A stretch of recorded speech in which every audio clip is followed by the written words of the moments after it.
Beberapa waktu lalu, publik dihebohkan dengan keberadaan seorang artis yang kedapatan menggunakan gas LPG 3 kg. Dan ini bukan kali pertama penggunaan gas LPG bersubsidi tak tepat sasaran. Lalu bagaimana sebenarnya aturan serta pengawasan yang ada? Kita sudah terhubung bersama dengan Prof. Tutuke Aryaji yang merupakan Direktur Jenderal Minyak dan Gas Bumi Kementerian ESDM. Selamat siang Prof, terima kasih sudah bergabung bersama kami. Selamat siang, Mevri dan semua pemirsa. Baik, Prof, sebenarnya gimana sih pengawasan penggunaan LPG 3 kg ini kalau kita bicara tujuannya tepat guna bagi mereka yang membutuhkan sesuai dengan semangatnya adanya penyaluran LPG ini kan di 2007 untuk masyarakat yang kurang mampu? Yang pertama begini, jumlah yang memerlukan LPG itu sangat besar, kita sadari. Jadi kita akan menuju apa yang disebut dengan transformasi subsidi langsung ke orang yang penerima. Dengan itu kita perlu mendata dulu siapa yang berhak, dan kita telah bekerjasama dengan yang punya wewenang mendata. Dalam ini ada dua, yaitu DTKS dari Kemensos dan juga dari Kemiskinan Ekstrim P3KE. Dari dua data itu kita gabung dan kita sudah masukkan bersama dengan Pertamina, ya, kita meminta Pertamina untuk membuat sistem itu dan data itu sudah dimasukkan dalam sistem Pertamina sehingga setiap yang akan membeli itu sebenarnya sudah terdata di sana. Kalau belum berdata, berarti harus mendata dulu. Nah, ini bentuk pengontrolan kita secara sistematik. Jadi harusnya yang membeli itu sudah terdata. Nantinya kita akan dengan Perpres yang tadi diusulkan 104 tadi, dia akan dibatasi bahwa masyarakat yang berhak, yang miskin, yang kategorinya termasuk kategori yang akan kita tentukan dalam Perpres tersebut, revisi Perpres tersebut, itulah yang berhak untuk bisa membeli. Baik, Prof, tapi faktanya kita tahu ya ada permintaan yang meningkat, menyebabkan kelangkaan juga terjadi. Di sisi lain, ini ada laporan dari TNP2K bahwa hanya 39% saja pengguna LPG 3 kg yang masuk dalam 40% rumah tangga paling miskin. Padahal awalnya kan yang tadi saya sempat sebutkan ya, 2007 diterapkan ini untuk masyarakat miskin yang membutuhkan. Jadi kalau bicara kendala, ini berarti yang bikin tantangannya menjadi makin berat ini pengawasan distribusinya atau pendataannya yang memang harus lebih difokuskan lagi, Prof? Ya, jadi kalau kami melihat adalah sistemik, ya. Jadi sistemnya yang harus kita ubah. Artinya apa? Yang membeli itu mestinya sudah terdata. Jadi tidak akan terjadi yang disebut dengan seperti kebocoran orang yang tidak berhak membeli, itu tidak bisa. Jadi sistemnya kita perbaiki itu. Nah, ini yang belum ada. Kemudian apa yang menjadi dasar dari transformasi subsidi langsung adalah subsidinya bukan komoditas ke komoditas. Saat ini subsidinya ke komoditas, ke tabung itu sendiri. Tabung kan banyak, siapa aja bisa beli tabung, ya. Nah, itu yang agak sulit untuk kontrol. Tapi kalau yang kita kontrol adalah yang membeli. Yang membeli ini berhak. Itu menurut kami akan lebih mudah. Implementasinya nanti seperti apa, Prof? Yang membedakan secara signifikan dengan apa yang saat ini berjalan dengan adanya tadi pengajuan revisi Perpres 104? Ya. Jadi yang akan membeli itu membawa KTP, ya, menunjukkan KTP bahwa KTP ini akan membeli. Dilihat oleh yang pangkalan atau pengecer yang sudah mempunyai data, dilihat bahwa itu sudah masuk dalam data atau belum. Kalau belum dalam data, itu dimasukkan dulu datanya. Ini kita masih pakai kesempatan ini sampai akhir tahun ini.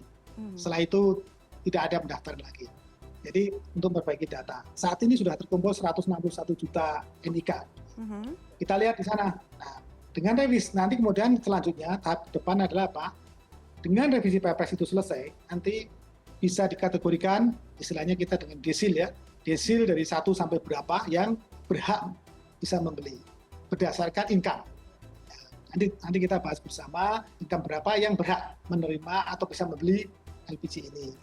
Berapa kalau itu, Prof? punya KTP, kenapa? Baik, berapa itu yang dikategorikan berhak atau tidak berhak income-nya untuk bisa memperoleh LPG 3 kg kalau berdasarkan revisi Perpres 104? Ya, ini sekarang kita sedang usulkan karena belum menjadi kesepakatan, jadi belum bisa saya sampaikan karena belum menjadi kesepakatan.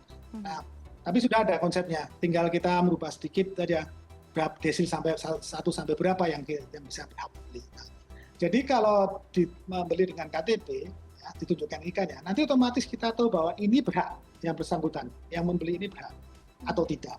Kalau berhak berarti akan bisa membeli. Nah, kemudian harganya berapa?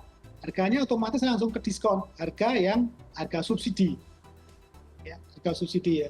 Jadi sebetulnya tidak perlu kita berikan dana itu atau uang itu ke orang yang bersangkutan, tapi bisa dengan cara bahwa langsung diberi harga diskon saja.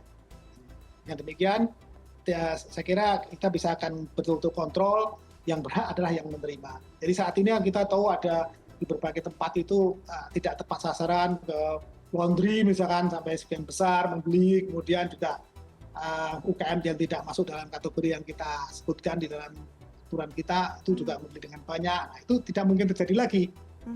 Harapannya demikian. Itu tadi Prof, memastikan bahwa tidak akan terjadi laginya. Karena kalau berdasarkan tadi menggunakan KTP, bagaimana kemudian upaya untuk memastikan tidak ada lagi oknum-oknum yang nakal gitu, yang mengakali ya aturan-aturan yang nantinya akan makin ditegaskan lagi.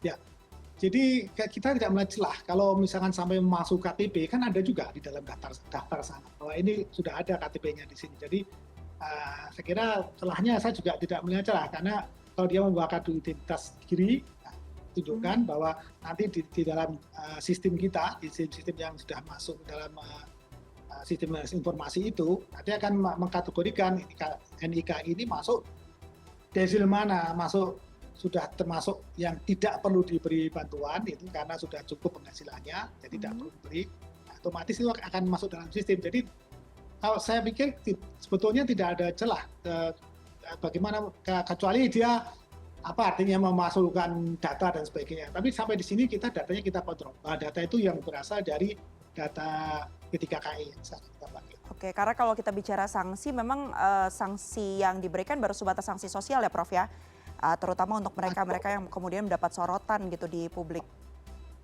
Ya, jadi sebetulnya sanksi pidana ada kalau terjadi misalkan pengoplosan itu sanksi pidana bisa. Nah, kalau sanksi yang seperti tadi administrasi ya kita bisa teguran, ya bisa teguran keras dan juga bisa ya izin usahanya yang terkena, bisa sampai kita menyampaikan kepada Pertamina bahwa ini melanggar, ya teguran keras kepada pengecer atau kepada pangkalan misalkan ya, ini cabut saja izin usahanya. Kita bisa lakukan itu kalau ya. Terakhir Prof, terkait dengan pendaftaran KTP, ini kan progresnya akan masih terus dilakukan dengan batas waktu di akhir Mei 2024. Sejauh ini perkembangannya seperti apa Prof? Apakah menemukan kendala-kendala terkait pendataannya? Saya kira pendataannya sudah hampir masuk semua ini. Dari 255.000 pangkalan itu sudah kita data, kemudian NIK yang masuk sudah 161 juta, sudah sangat banyak. Yang bertransaksi ini memang sekitar 40 juta NIK.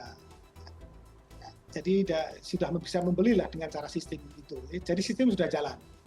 Di sini kita lihat progresnya terus, kita tunggu sampai akhir tahun. Jadi kalau sampai Mei itu sebenarnya sebagai suatu peringatan ya kalau bisa sampai Mei. Tapi kalau enggak kita tetap beri waktu, tapi kita pantau dengan baik. Jadi harapannya ya tahun ini bisa selesai betul sistem itu dengan data yang baik dan kita serahkan kepada pengelola data ya, dalam P3KI untuk selalu monitor. Yang penting sebenarnya data ini dinamis, selalu diupdate. Itu yang tidak mudah. Baik.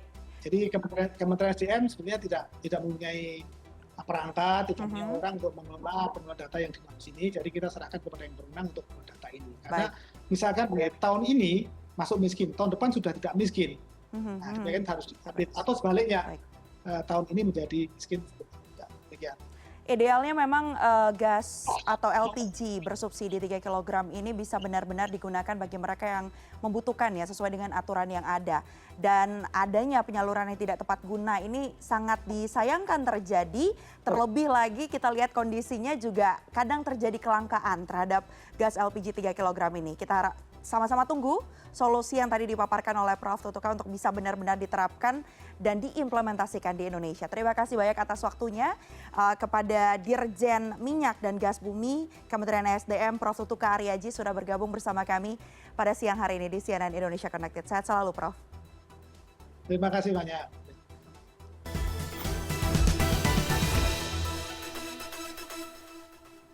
Dan penggunaan gas LPG 3 kg yang tidak tepat sasaran ini tentu langsung dapat respon nih dari warganet. Kita lihat yuk ini komentar-komentar yang sudah masuk dari akun pertama dari @07 Fikri Kiki. Mencuitkan, alah di daerah saya banyak nih yang pakai mobil baru semua tapi beli gasnya 3 kg. Malah yang punya usaha makanan udah gede tetap makainya gas itu juga. Yang bandel-bandel nih ya. Selanjutnya dari @olimtweets mencuitkan, waktu miskin pingin jadi orang kaya. Udah kaya tapi masih pakai produk untuk orang miskin. Apakah ini yang dinamakan biar kaya tapi tetap sederhana? Ini kayaknya sarkas nih ya. Terakhir dari AWRC mencuitkan, orang-orang akan malas untuk mendapatkan tabung gas lainnya bila tersedia tabung gas 3 kg masih dekat rumah. Dan itu terjadi di banyak tempat di Indonesia. Jadi menurut saya ada hubungannya nih dengan gas LPG 3 kg yang masih digunakan mayoritas orang dan kurangnya distribusi gas LPG non-subsidi.